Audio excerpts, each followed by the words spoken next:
What's wrong with Bengalore's traffic? So the basic thing is that the question you asked is simple, but the answer is quite complex. One of the factors is the road density, which is the amount of road that has per square kilometer. Bangalore fares pretty low in that. The last time I remember a study was done in 2014. Bangalore's road density was somewhere around 8.2 kilometers, whereas Delhi was at 21.6. You know, that itself is a huge thing, because when you have roads, when you have more road, larger road network, that automatically relieves congestion, because it's like saying you have a narrow pipe versus a larger diameter pipe. You can relate to how much water flows in the two pipes. That's pretty much what is happening. So Bangalore's primary issue is that it has way too many vehicles. And that is a direct consequence of the fact that the city has grown very fast. And the administration has not caught up with the speed at which the city is growing. At the same time, what is happening is that growth is not planned at all. We are seeing like extremely tall towers coming up on narrow roads. You find a new housing project on a 2-lane road in a locality which is not well served by public transport. And then that's it. Next minute, once the project is complete and occupied, you have 300 more cars pouring into that road. So that itself is your primary issue. The second thing is Bangalore is a radial city. What is a radial city? A radial city is a city whose growth is in a form of a circle. Bangalore is essentially one large circle. Mumbai, Chennai are more of linear cities. Mumbai especially is a completely linear city on a north-south axis. So what happens is, in a radial city, you have a city center, and then the city grows in all directions. And therefore you will have an inner ring road, outer ring road, peripheral ring road, satellite ring road, and so on, till you reach a point where the ring road will probably connect Bellary in the north to Chennai, and then go to Kanyakumari and Mangalore and come back. But the primary issue with Bangalore when it comes to traffic is the fact that you have very few main roads that can actually carry the load. And where you have these main roads, you have way too many establishments on the road itself, which so all of these establishments, like outer ring roads, primary problem is the fact that there are so many IT parks there which feed into the road. And the road is unfortunately not able to handle that the capacity of the number of vehicles that are pouring into it. So the first thing is, you will have to figure out a way to build. You can't just say that, you shouldn't be building more roads, you should look at only rail. You will have to build more roads somewhere. But the question is, where do you build those roads and how do you build them? So the easiest one thing which you've noticed is, if you look at outer ring road itself, you notice that the traffic congestion, even if you take it the fact that you have, the IT parks are located on the east of the city, you see relatively less congestion on the western part of outer ring road. One primary reason for this is the presence of Nice Road, which acts as a peripheral ring road, as an access controlled road connecting at least Tumkur Road to Hosur Road. So at least that section of the city, outer ring road, is got less traffic because a huge amount of your vehicles are taken off of the road. So the easiest solution would be to finish the peripheral ring road, which has been pending for God knows how long now. Because once that is completed, there is a Bangalore peripheral ring road project, something like which that, is under BDA, which has been stuck for various reasons, mostly relating to land acquisition. Because BDA has been proposing a certain fixed share of how much land will be returned to the original landowners as developed land, which the landowners are not okay with.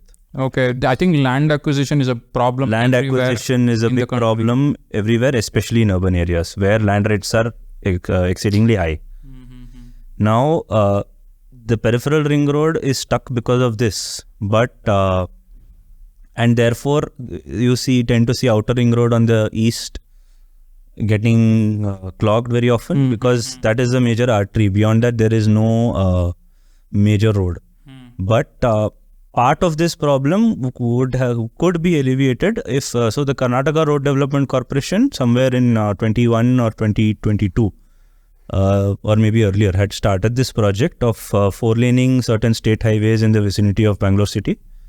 Like I know that the part of it is SH35, which connects your entire Whitefield, Vartur, Gunjur, all those to Attibele, and then from there to Anekal, Jigni, Banarghatta. So it's a circular network which goes up to Hosakote on one side, and from there goes to Devanhalli, from there goes to Nelamangala and comes back. Okay, nice. So this is a basic 4-lane road. It's nothing fancy, nothing. It's just a basic 4-lane road. But if this is completed, it will take away a significant chunk of the traffic, which is currently using roads closer to the city, away from them. The second is traffic. The main reason for congestion is when you see too many vehicles using the road at the same time. So one solution to this, this was done for a different reason, but in 2015 when 15-16 when the Delhi government began their odd-even plan, which I would never advocate. That has more issues. But the Greater Noida administration came up with this plan.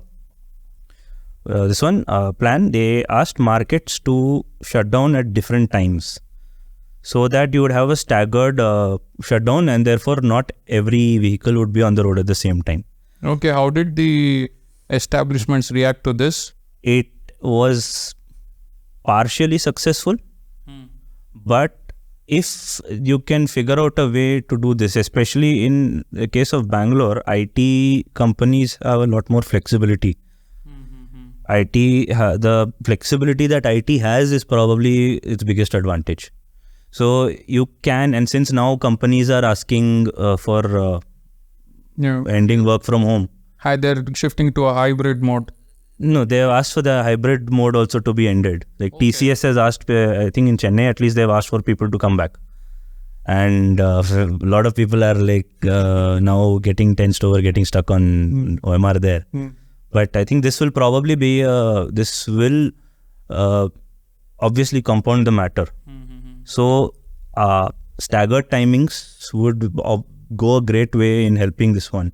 Two is even schools, if they can find a way to have staggered timings, it would help. I know when I studied in Mumbai, my school started at 6:50 in the morning and ended at 12:50 in the afternoon. Okay, which school was that? Podar. Oh, okay. And our ICSE section had a different timing, the CBSE section had a different timing. So, and like other schools, like I know some schools started at 7 and ended at 1, some schools started at 8 and ended at 2.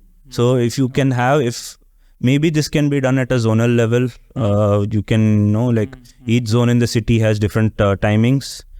I'm not sure how the schools would react to it, but if you could find a solution to it, having vehicles at a different time of the hour on the road would, one, bring down the congestion by a big amount. That is, in my view, a simple yet effective method to solve the issue. But it's only one of the multiple issues that are at hand. So one more issue that plagues the city's roads, unfortunately, is the quality of the road itself. Now, beyond those sections which have been white-topped, which have been done reasonably well, there are large sections of roads in the city, especially the asphalt roads, which are in shambles. Okay, does white topping really help? White topping, the thing is, concrete basically, it reduces the maintenance of a road, because the requirement for maintenance, because it doesn't get damaged that easily.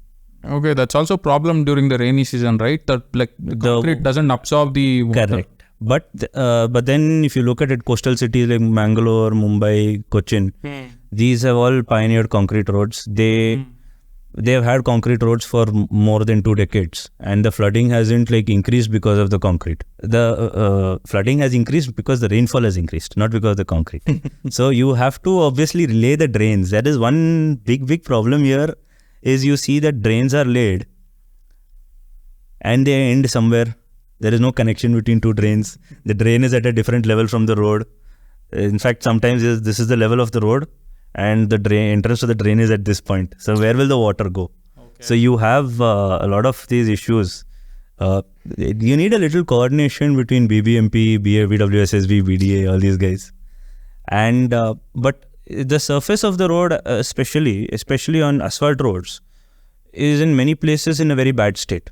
So if you are able to provide a stable surface, one which doesn't get eroded within 3 months of being laid, people will not have to brake every now and then whenever they spot a pothole. They can continue smoothly.